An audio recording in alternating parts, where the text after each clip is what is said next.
नमस्कार दोस्तों, मैं प्रभात वालिया आप सभी का हार्दिक स्वागत करता हूं। T20 टेस्ट सीरीज या 2020 टेस्ट सीरीज का ये पेपर नंबर 9।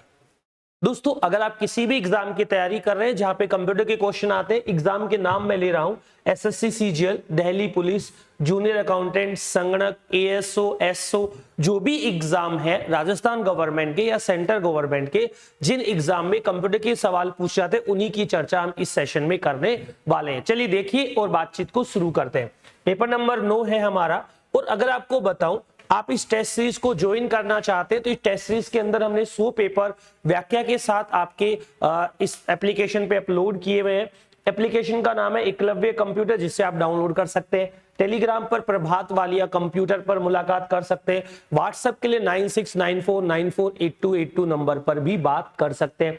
टेस्ट सीरीज की अगर बात करूं, 100 पेपर 199 रुपए, कोई महंगा काम नहीं है। और दोस्तों, उम्मीद करूंगा कि ये टेस्ट पेपर आपको किसी भी एग्जाम जिसकी आप तैयारी कर रहे हैं उसमें सफलता दिलाने के लिए रामबाण सिद्ध होने वाले हैं। चलिए कोई बात नहीं। कौन सी प्रोटोकॉल का प्रयोग फाइनल की जगह पर फाइल होगा, फाइल के आदान प्रदान के लिए किया जाता है। मैं टेक्निकल टीम से थोड़ा निवेदन ये भी करूंगा कि जब पेपर नंबर 9 चल रहा है और आप पेपर नंबर 9 में कुछ मिस्टेक्स आती है तो उनको साथ के साथ वहां भी करेक्ट कर ले, ठीक है। जहां इसकी मेन फाइल है तो वहां पर ये जो नाम लिखा है फाइनल, फाइनल की जगह पर क्या होगा, फाइल होगा, ठीक है मेरी बात।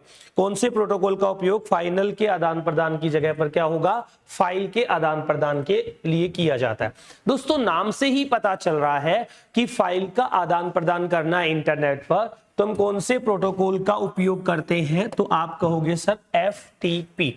F का मतलब होता है फाइल, T का मतलब होता है ट्रांसफर और F का मतलब क्या होता है, P का मतलब क्या होता है, प्रोटोकॉल। तो फाइल को ट्रांसफर करने के लिए फाइल ट्रांसफर प्रोटोकॉल का यूज किया जाता है। HTTP का मतलब होता है हाइपर टेक्स्ट ट्रांसफर प्रोटोकॉल। ये दोनों के दोनों इंटरनेट के प्रोटोकॉल है। POP3, POP को बोलते हैं पोस्ट ऑफिस प्रोटोकॉल, ठीक है। और HTTPS ये फाइल ट्रांसफर प्रोटोकॉल है। ये पहले सिक्योर नहीं था, SSL लगाकर अब इसे सिक्योर किया गया है। और अगर इसके साथ SSL लग जाता है तो ये बन जाता है हाइपर, अगला वर्ड है टेक्स्ट, अगला वर्ड है ट्रांसफर और अगला वर्ड है protocol. Hyper text transfer protocol और S का मतलब इसके आगे क्या लग जाएगा, सिक्योर। ये फाइनल की जगह अपने को क्या करना है, फाइल करना है, ठीक है। चलिए आगे बढ़ते हैं। अगले प्रश्न के लिए आंसर क्या हुआ इसका, 1 नंबर। जो भी लोग सेशन से जुड़े होते हैं वो कमेंट करके मुझे बता सकते हैं। सभी को नमस्कार, स्वागत है, अभिनंदन है। कौन सा प्रोग्राम यूजर को इंटरनेट पर विभिन्न प्रकार की साइट देखने में मदद करता है? ऐसा कौन सा प्रोग्राम है जो इंटरनेट पर आपको विभिन्न प्रकार की साइट देखने में मदद करता है? एक बार मैं टेक्निकल टीम से ये भी कहूंगा कि कुछ कट नहीं रहा है कि आप चेक कर लें एक बार कि अगर कट रहा है तो अपन इस पे विचार कर रहे हैं। तो आगे से जब पीपीटी बनाओ तो एमसीक्यू से ज्यादा आगे मत लेके जाना, ठीक है। फिलहाल कट रहा है तो इसका अपन क्या सोल्यूशन कर सकते हैं। ये तो कटेगा, 1 मिनट में देखता हूं।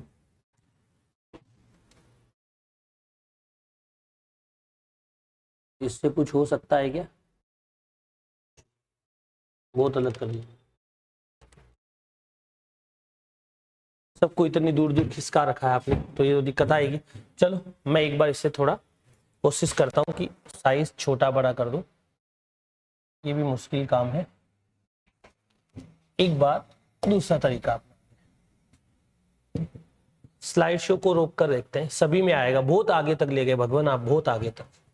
ये एमसीक्यूज बस इसके आगे तक रखना है, अब चल जाए।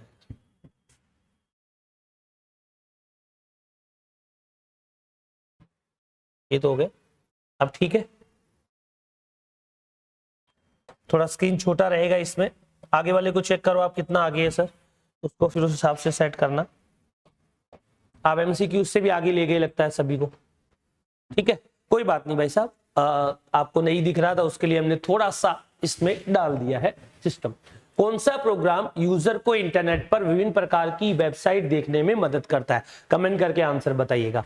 सिस्टम प्रोग्राम ये इंटरनेट के लिए कोई आवश्यक प्रोग्राम नहीं है। सिस्टम प्रोग्राम क्या होते हैं? ऐसे प्रोग्राम जो हमारे कंप्यूटर सिस्टम के लिए कंपलसरी होते हैं, उन्हें सिस्टम प्रोग्राम कहते हैं। सिस्टम प्रोग्राम में एक प्रोग्राम का नाम लिखूं तो मैं बोल सकता हूं कि कौन सा होता है, तो आप बताएंगे सर वो होता है आपका ऑपरेटिंग सिस्टम। यानी ऑपरेटिंग सिस्टम एक सिस्टम प्रोग्राम होता है जिसके बिना हमारा कंप्यूटर या ऑपरेटिंग सिस्टम काम नहीं करता है। सर्वर प्रोग्राम कुछ नहीं होता है, सर्वर कंप्यूटर होता है जो नेटवर्क में एक कंप्यूटर से डेटा ग्रहण करता है और उसे वापस भेजने का भी काम करता है। यानी जब भी आप नेटवर्क की बात करोगे तो एक कौन सा कंप्यूटर होगा? सर्वर, और उसके साथ जितने भी जुड़े कंप्यूटर होते हैं उन्हें अपन क्या कहते हैं? क्लाइंट। ऐसे आपस में एक जगह से दूसरी जगह पर डेटा भेजा जाता है। सर्वर से डेटा जब क्लाइंट पर आता है तो उसे कहा जाता है डाउनलोडिंग, और जब क्लाइंट से डेटा सर्वर पर भेजा जाता है उसे कहा जाता है अपलोडिंग।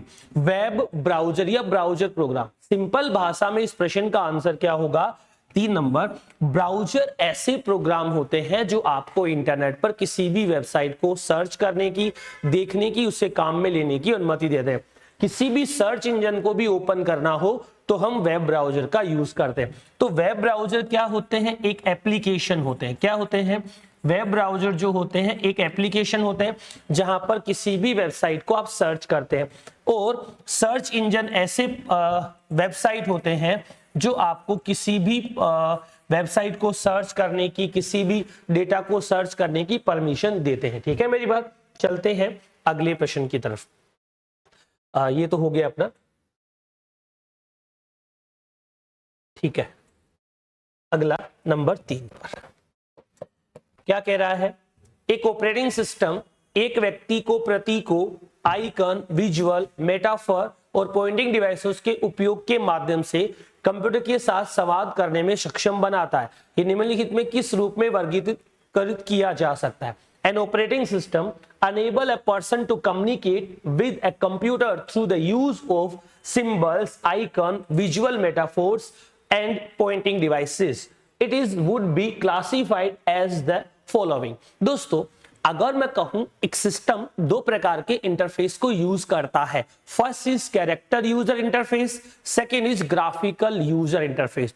कैरेक्टर यूजर इंटरफेस में हर एक सिस्टम को, हर एक काम को कैरेक्टर की सहायता से किया जाता था, कमांड की सहायता से किया जाता था, कीबोर्ड की सहायता से किया जाता था। उस सिस्टम को कमांड लाइन इंटरफेस बोल सकते थे या उस सिस्टम को हम कैरेक्टर यूजर इंटरफेस बोल सकते थे। आजकल जिन सिस्टम का हम इस्तेमाल कर रहे हैं उन सिस्टम को हम बोलते हैं या कहते हैं ग्राफिकल यूजर इंटरफेस। तो ये सारी कहानी कौन से इंटरफेस में काम करती है? तो आप बोलकर बता सकते हैं ये सारी कहानी ग्राफिकल यूजर इंटरफेस में काम करती है। कोई दिक्कत वाली बात नहीं है। हमने थोड़े बहुत चीजें यहां पर देख ली है। 3 नंबर तक हमने बात की, तो ग्राफिकल यूजर इंटरफेस इसका आंसर आ जाएगा। ठीक है, अब देखो विंडोज 10 निम्नलिखित में से क्या है? विंडोज 10 निम्नलिखित में से क्या आता है? Which of the following is Windows 10? Windows 10 एक प्रकार का कंप्यूटर नहीं है। कमेंट करके आंसर बताना। विंडोज 10 एक प्रकार का ईमेल सॉफ्टवेयर नहीं है। विंडोज 10 एक प्रकार का वर्ड प्रोसेसिंग सॉफ्टवेयर भी नहीं है। विंडोज 10 एक ऑपरेटिंग सिस्टम है। और अगर पूछा जाए इस समय वर्तमान में सबसे नया ऑपरेटिंग सिस्टम कौन सा है, तो आप नाम बताएंगे। इस समय वर्तमान में जो सबसे नया ऑपरेटिंग सिस्टम है उसका नाम है विंडोज 11। ठीक है मेरी बात? तो ये विंडोज 10 है जो ऑपरेटिंग सिस्टम है। प्रश्न संख्या 5, फटाफट से आंसर बताइए, बातचीत करेंगे, आगे बढ़ने की कोशिश करेंगे। मैं पढ़ देता हूं। निम्नलिखित में से computer hard disk drive, CD ROM, network drive की सामग्री कंटेंट को कौन प्रदर्शित करता है? Which of the following display the content of the computer disk drive, CD ROM drive and network drive. जो भी हमारे कंप्यूटर के ड्राइव्स होते हैं उन सभी को डिस्प्ले करने का काम कौन करता है? माई कंप्यूटर करता है। कौन करता है? My computer. अगर आप डेस्कटॉप पे माई कंप्यूटर ओपन करना चाहते हैं तो आपको विंडोज के साथ ई का बटन दबाना है। रिसाइकिल बिन में वो सारी फाइल रहती है जिन फाइलों को हमने क्या कर दिया है? डिलीट कर दिया है। कंट्रोल पैनल में जो प्रोग्राम हमने कंप्यूटर में इंस्टॉल कर रखे हैं, जो हार्डवेयर हमने कंप्यूटर से कनेक्ट कर रखे हैं, वो सब इस कंट्रोल पैनल में रहते हैं। जो टास्क मैनेजर होता है वो रनिंग टास्क जो हमारे कंप्यूटर में होती है उन्हें दिखाता है। टास्क मैनेजर की शॉर्टकट की क्या है? तो आप बताएंगे sir Alt plus control plus delete के बटन एक साथ दबाने पर आपका टास्क मैनेजर ओपन होता है। आप वहां से किसी भी टास्क को एक्टिव कर सकते हैं या जो एक्टिव टास्क है उसे क्या कर सकते हैं? बंद भी कर सकते हैं। ठीक है, 5 नंबर तक की कहानी आपको समझ आ गई है। क्वेश्चन नंबर 6, माफ कीजिएगा, क्वेश्चन नंबर कौन सा है? 6। जब आपको देना है, मैं बात कर रहा हूं, जब आप विंडोज स्टार्ट करते हैं तो निम्नलिखित में से कौन सा लोड होता है? Which of the following is loaded when you start Windows? आप विंडोज स्टार्ट करते हैं तो क्या होता है? एक बात बताऊं, सिंपल भाषा में बता रहा हूं, जब विंडोज स्टार्ट करते हैं तो सेकेंडरी मेमोरी से ऑपरेटिंग सिस्टम आपका रैम में लोड होता है। That is the booting process, उसे हम बूटिंग के नाम से जानते हैं। बट जब स्क्रीन हमें दिखाई देती है कंप्यूटर चालू करने के बाद, जो हमें दिखता है उसे अपन किस नाम से जानते हैं? डेस्कटॉप। इस प्रश्न का नाम आंसर आएगा स्टार्टअप स्क्रीन। जो होती है हमारे विंडो की स्टार्टअप स्क्रीन को क्या कहा जाता है? तो आप बता देंगे कि स्टार्टअप स्क्रीन को क्या कहा जाता है? डेस्कटॉप कहा जाता है। माई डॉक्यूमेंट नहीं होता है, इसमें डॉक्यूमेंट से संबंधित जानकारी रहती है। माई कंप्यूटर नहीं रहता है, ये आपको पूरे ड्राइव से संबंधित जानकारी देता है। डाउनलोड्स में वो सारी सूचनाएं रहती है जो हमने व्हाट्सएप, फेसबुक, गूगल या इंटरनेट से डाउनलोड की है। वास्तव में डाउनलोड का फोल्डर माई डॉक्यूमेंट के अंदर ही होता है या माई डॉक्यूमेंट का पार्ट ही होता है, ऐसा अपन मान के चल सकते हैं। ठीक है, चलिए कोई बात नहीं। 6 के बाद प्रश्न संख्या कौन से पर आ गए? 7। अभी थोड़ी देर पहले मैंने कहा था कि मुझे कंप्यूटर का इस्तेमाल करना है तो मैं 2 प्रकार के सिस्टम का यूज कर सकता हूं। First is character user interface, second is graphical user interface. इस समय जितने भी ऑपरेटिंग सिस्टम है, जितने भी प्रोसेसिंग सिस्टम है जिनका हम इस्तेमाल कर रहे हैं, वो सबके सब ग्राफिकल यूजर पर काम करने वाले हैं, क्योंकि उसमें आइकन भी होते हैं और उसके अंदर आपका ग्राफिक्स भी होता है। तो अगर उसका फुल फॉर्म पूछा जाए तो आप कहेंगे GUI में जी का मतलब क्या होता है? तो आप बताएंगे GUI में जी का मतलब होता है ग्राफिकल यूजर इंटरफेस। आंसर क्या होगा बताओ? 1 नंबर 7वें का आंसर हो जाएगा। ठीक है, कोई बात नहीं, आगे बढ़ने की कोशिश कर रहे हैं, बातचीत करने की कोशिश कर रहे हैं, जिससे आपको चीजें धीरे धीरे क्या हो जाएगी? समझ आ जाएगी। अगला क्वेश्चन हम लोग देखते हैं 8 नंबर पे। प्रश्न बड़ा सिंपल सा है, आप पढ़िएगा और बातचीत कीजिएगा। मैं टेक्निकल टीम से 2-3 बातें बता रहा हूं जिससे आपको फ्यूचर में काम आएगी। आप कहीं भी काम कर रहे हैं, चाहे अपनी कोचिंग में करें, फ्यूचर में कहीं और करें, जो काम आप कर रहे हैं उसे कम से कम थोड़ा सा अपनी नजर से निकाले, पढ़कर देखें कि वो बात क्या कह रहा है, प्रश्न में क्या पूछा जा रहा है। ठीक है ना, इसको देख लोगे तो आपको फ्यूचर में फायदा रहेगा और कोई दिक्कत वाली बात नहीं है। जैसे अब ये वाली साइज छोटी दिख रही है, ये वाली साइज बड़ी दिख रही है मुझे देखने में, क्या इन दोनों के साइज में कुछ फर्क है क्या? जब आप पीपीटी बनाओ तो एक बार चेक करना। ठीक है, पीपीटी बनाना उद्देश्य नहीं है, उद्देश्य केवल ये भी है कि प्रेजेंटेशन क्या आना चाहिए? सुंदर आना चाहिए। तो इसका साइज मुझे छोटा लग रहा है और इनका साइज क्या लग रहा है? बड़ा। तो प्रश्न का साइज बोल्ड होगा और मुझे लग नहीं रहा कि प्रश्न को आपने बोल्ड कर रखा है। प्रश्न बोल्ड होना चाहिए और ऑप्शन बोल्ड है कि नहीं है उसका कोई ज्यादा फर्क नहीं पड़ता है। तो थोड़ा सा ध्यान से देखकर बनाएं जिससे समस्या कम आ जाए। ये ऊपर वाला मामला भी दिक्कत कर रहा है तो आप फ्यूचर में ये लिखा हुआ था ना, इसको दोबारा लिख दे। हो सकता है अपन ने कॉपी पेस्ट किया उस वजह से ही दिक्कत कर रहा हो, तो इसको प्रॉपर तरीके से बना दे। ठीक है, चलिए कोई बात नहीं। विंडोज ऑपरेटिंग सिस्टम में टास्क मैनेजर को खोलने के लिए कौन सी शॉर्टकट की का उपयोग करते हैं? मैंने थोड़ी देर पहले आपको बताई थी टास्क मैनेजर की शॉर्टकट की क्या होती है। एक तो होती है कंट्रोल शिफ्ट प्लस एस्केप। एक और हो सकती है, मैंने थोड़ी देर पहले बताया था, Alt plus control plus delete. इससे भी आप टास्क मैनेजर को ओपन कर सकते हैं। डेस्कटॉप पर जाकर ये वाले बटन आप दबाएंगे, जिससे क्या होगा, आपका टास्क मैनेजर क्या हो जाएगा, ओपन हो जाएगा। इससे आप सिस्टम की ओवरऑल परफॉर्मेंस भी देख सकते हैं। ये भी चेक कर सकते हैं कि आप जिस विंडोज में काम कर रहे हैं उस विंडोज के अंदर अभी कौन से एप्लीकेशन काम कर रहे हैं, सीपीयू कितना यूज आ रहा है, क्या क्या चीजें हैं, वो सब आप इसके अंदर देख सकते हैं। कोई समस्या वाली बात नहीं है। प्रश्न संख्या 9 देखो, 9वें प्रश्न पे चलते हैं। निम्नलिखित कथनों में से सही गलत की पहचान करें। इन कथनों में से आपको सही और गलत कथन को बताना है। क्या कह रहा है, विंडोज 10 में विंडोज लोगो प्लस एल आपके पीसी को लॉक करने की शॉर्टकट की है। ठीक है, मुझे ये तो सही लग रहा है। विंडोज में कॉपी करने के लिए कीबोर्ड से कंट्रोल सी है। ठीक है, ये भी सही है। विंडोज का स्टार्ट बटन टाइटल बार में मिलता है, ये बात गलत है। टाइटल बार पर स्टार्ट बटन नहीं होता है। विंडोज का जो स्टार्ट बटन है वो नीचे की साइड दिखता है। तो क्या कहा है, ए सही, बी सही और सी गलत, यानी आंसर कितने नंबर हो जाएगा, 1 नंबर। ए सही, बी सही और सी गलत। अगर आप के पास हमारी कंप्यूटर की ये वाली बुक है, इसकी बात कर रहा हूं, जिसे हम बोलते हैं कंप्यूटर का सामान्य परिचय, इसके पीछे मैंने 10 मॉडल पेपर दिए हुए हैं। कितने मॉडल पेपर हैं, 10। इन 10 के 10 मॉडल पेपर को व्याख्या के साथ दिया गया है और वास्तव में ये इन 10 के 10 मॉडल पेपर का ही क्या है, वीडियो सॉल्यूशन है। प्रैक्टिकली ये पहला मॉडल पेपर है जिसका वीडियो सॉल्यूशन मैं आपको यहां पर दिखा रहा हूं। अब आगे आपको जो वीडियो सॉल्यूशन मिलने वाले हैं इस बुक के ही मॉडल पेपर के मिलने वाले हैं। अगर ये बुक आपके पास है तो ठीक है, नहीं है तो आप हमसे कोरियर पे मंगवा सकते हैं, या आप किसी भी दुकान पर जाकर, आपके जहां भी आप रहते हैं, पूरे राजस्थान में, पंजाब में, हरियाणा में, हिमाचल में, जहां भी आप हिंदी मीडियम पढ़ते हैं वहां पर इस बुक की फोटो दिखाना।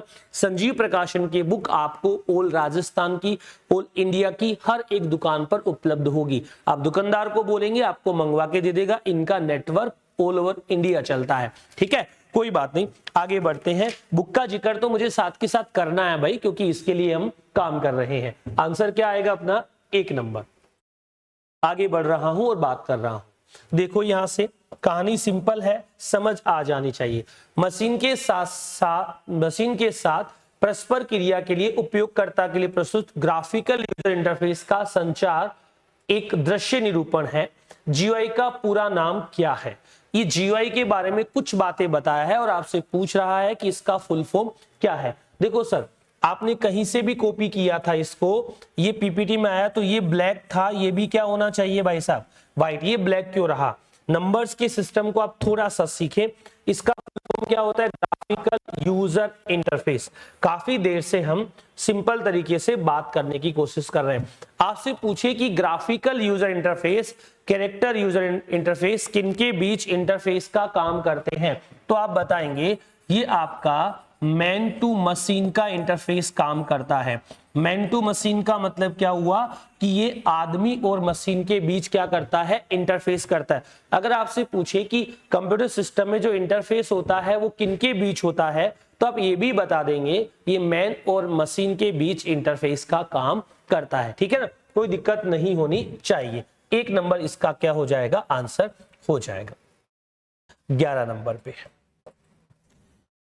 GUI, graphical user interface operating system के संदर्भ में कौन सा कथन गलत है। हम किसी सिस्टम की, देखो सर आज इस पीपीटी में कुछ ही मजा नहीं आ रहा, मैं पढ़ा रहा हूं लेकिन इस तरह पीपीटी बनाओगे तो कोई मतलब नहीं है भाई साहब। आपने 20 पूरी कर दी पीपीटी, लेकिन देखो गैप देखो इनके बीच में, तो ये थोड़ा ध्यान रखना पड़ेगा बड़े भैया। ऑपरेटिंग सिस्टम के संदर्भ में निम्नलिखित में से कौन सा कथन गलत है, बताइए। हम किसी सिस्टम की मूल कार्य क्षमता को नहीं बदल सकते, सिस्टम को कार्य करने में कम शक्ति पावर लगती है, एक अधिक मेमोरी स्पेस की खपत करती है, ये साधारण कमांड आधारित इंटरफेस की तुलना में धीमा है। पढ़िएगा और फिर बातचीत करने की कोशिश करते हैं। प्रश्न संख्या हमारा क्या है, 11।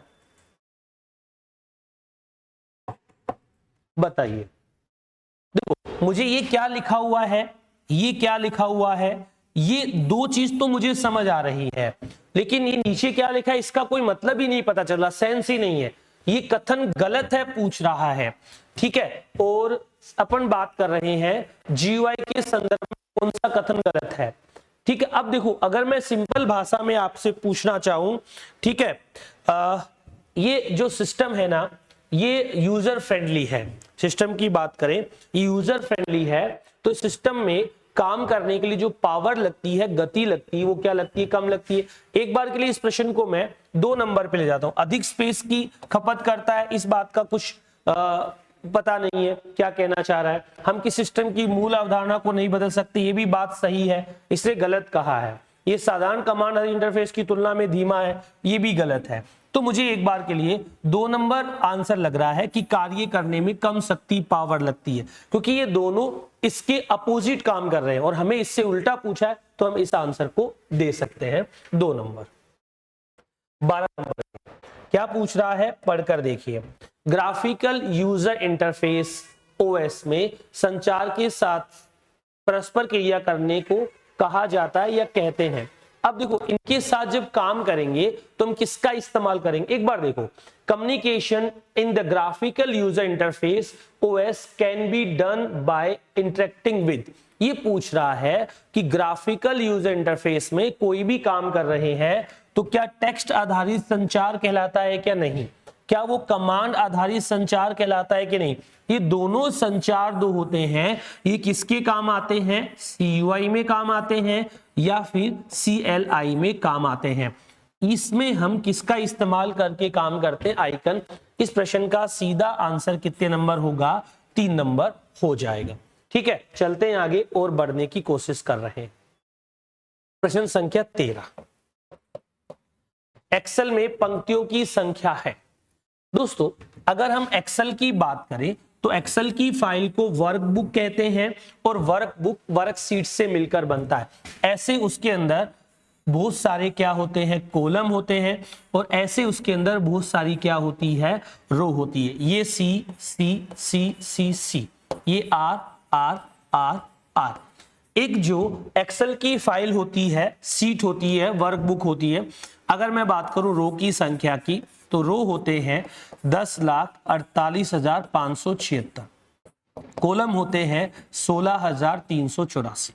ये रो और कॉलम की संख्या मैंने आप लोगों को यहां पर बताई है। इससे थोड़ा आगे चलकर बात करें तो हम क्या कह सकते हैं, सुनो, ये थे 2007 से। 2003 वाले में अगर पूछा जाए रो की संख्या तो 65,536, कॉलम की संख्या पूछी जाए तो 256। ये पुराने वर्जन में ऐसे हुआ करता था। यहां पर इसने नाम तो दिया नहीं है कौन से वर्जन की, जब नाम नहीं दिया और ऑप्शन भी नहीं दिए तो हम क्या करेंगे भाई, हम अपनी तरफ से कुछ सोचकर आंसर देंगे। क्या कहेंगे बताओ, आंसर क्या होगा इसका, 65,536 क्या होंगे आपके पंक्तियों की संख्या होगी। यही मैं बताने की कोशिश कर रहा हूं। एक चीज यहां से ये क्लियर कर लो भैया कि कौन सा वर्ड आएगा, कौन सा एक्सेल आएगा। अभी लेटेस्ट के प्रश्न तो आते हैं, लेकिन पुराने वाले के प्रश्न भी आप लोगों से सीधी सीधी भाषा में पूछ लिए जाते हैं, इसलिए पुराने वाले वर्जन के भी प्रश्न आपको पता होने चाहिए। ठीक है, चलिए आगे बढ़ रहा हूं। 13 के बाद 14, एक आईपी एड्रेस का आकार होता है। एक आईपी एड्रेस होता क्या है, पहले तो ये समझो। अगर हम इंटरनेट की बात करें तो जैसे कोई भी मोबाइल है, कोई भी कंप्यूटर है, कोई भी मशीन है, वो इंटरनेट से जुड़ती है। तो जैसे ही वो इंटरनेट से जुड़ती है तो उसका एक एड्रेस बन जाता है। वो एड्रेस कैसा होता है, तो आप कहेंगे सर वो एड्रेस लॉजिकल होता है। वो जब तक कनेक्ट रहता है तब तक तो उसका एड्रेस वो रहता है, और उसके बाद दूसरा डिवाइस कनेक्ट होता है तो उसको वो एड्रेस मिल जाता है। क्या सर ये एड्रेस स्टैटिक होता है कि डायनेमिक होता है? जनरली हम लोग डायनेमिक का इस्तेमाल करते हैं, ये स्टैटिक भी हो सकता है, स्टैटिक का मतलब फिक्स भी हो सकता है। ये कहानी हुई। अब जब भी हम उस एड्रेस को लिखते हैं तो एड्रेस को लिखने के लिए हम नंबर का यूज करते हैं। आईपीवी वर्जन नंबर 4 है तो इसमें 4 सेगमेंट होंगे। वर्जन नंबर कौन सा है, 4, तो इसमें कितने सेगमेंट होंगे, तो आप बोलकर बताएंगे सर इसमें 4 सेगमेंट होंगे, क्योंकि वर्जन नंबर कौन से की बात कर रहे हैं, 4 की। इसके अंदर कुल सेगमेंट की संख्या कितनी होगी, 4। इसी कहानी को हम आगे ले जाने की कोशिश कर रहे हैं। 4 सेगमेंट होंगे, जैसे 192.168.1.1 ऐसे करके 4 सेगमेंट हो गए। तो ये भी आपके 8 बिट का है, ये भी आपके 8 बिट का है, ये भी आपके 8 बिट का है, और ये भी आपके 8 बिट का है। तो एक IPV वर्जन नंबर 4 जो होता है उसमें 4 सेगमेंट होते हैं और एक सेगमेंट 8 बिट का होता है। ऐसे करके कुल सेगमेंट कितने बिट के हो गए, 32 बिट के हो गए। इसका मतलब वर्जन नंबर 4 कितने बिट का एड्रेस होता है, तो आप बोल के बताना, 32 का। एक आजकल IPV वर्जन नंबर 6 हम लोग यूज कर रहे हैं, तो अगर 6 के बारे में आपसे पूछा जाए तो बता देना वर्जन नंबर 6 जो होता है वो 128 बिट का होता है। ठीक है, चलिए 14 के बाद हम 15 नंबर की तरफ बढ़ते हैं। प्रथम प्रस्तावित वेब ब्राउज़र कौन सा था? दोस्तों, दुनिया का प्रथम वेब ब्राउज़र की बात करें तो आप नाम बताएंगे इरवाइज। प्रथम वेब ब्राउज़र की बात करें तो आप नाम क्या बताएंगे, इरवाइज बताएंगे।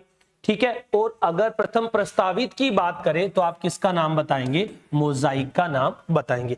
लो सर बात करो इनसे, वो ये बारजाई कर लो। प्रथम प्रस्तावित वेब ब्राउज़र है तो आपका आंसर आएगा मोज़ाइक, इंटरनेट एक्सप्लोरर, नेटस्केप या क्रोम, तो आपका आंसर आ जाएगा मोज़ाइक। अगर विंडोज की बात करें, विंडोज के साथ कौन सा होता है, तो आप नाम बताओगे, विंडोज के साथ इंटरनेट एक्सप्लोरर होता है।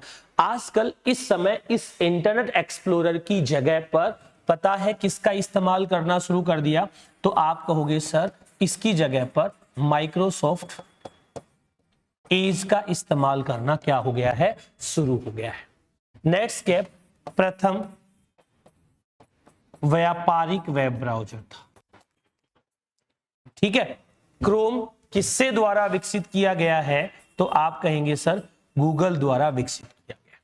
एक और बात यहां पर बता दूं आपको, भारत का प्रथम पूछे तो आप बता देना ईपिक जो है आपका क्या है, प्रथम भारतीय ब्राउज़र।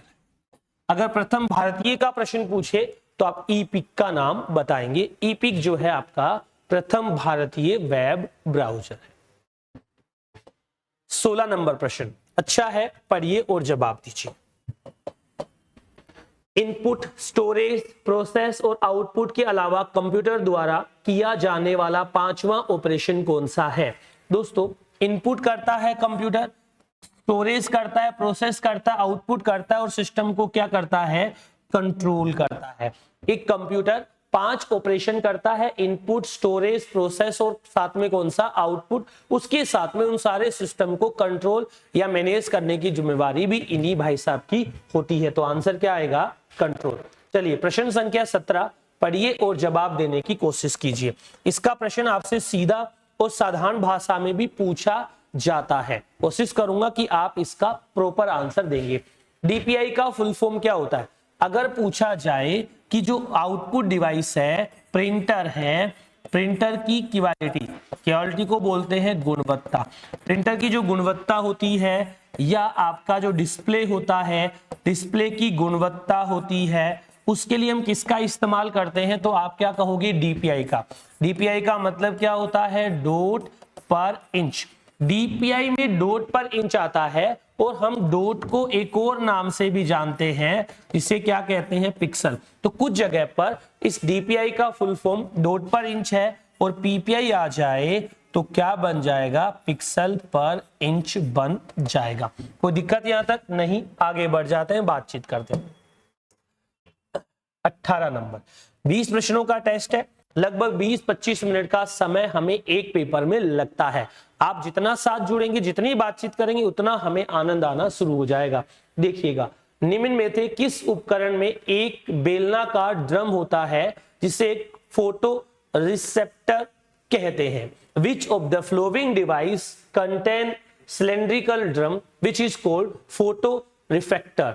कीबोर्ड में होता है, लेजर प्रिंटर में होता है, जॉयस्टिक में होता है या फिर आपके फ्लैट बेड प्लॉटर में होता है? फटाफट बताइएगा। चलिए किसके साथ होता है तो आप बताना, लेजर प्रिंटर के साथ होता है।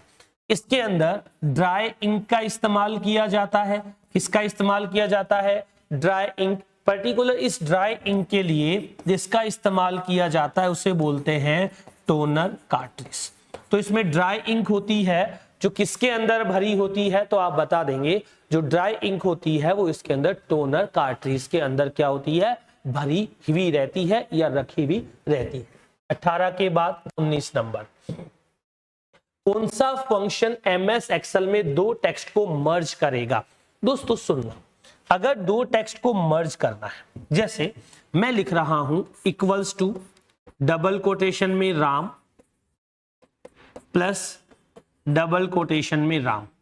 सर ये राम प्लस राम करोगे ये हो जाएगा प्लस, आंसर 0 आएगा, क्योंकि हम दो टेक्स्ट को मर्ज करने के लिए प्लस का टिक इस्तेमाल नहीं कर सकते। दो टेक्स्ट जुड़ेगी तो हमें यहां पर इसकी जगह पर एम्परसेंट यूज करना पड़ेगा।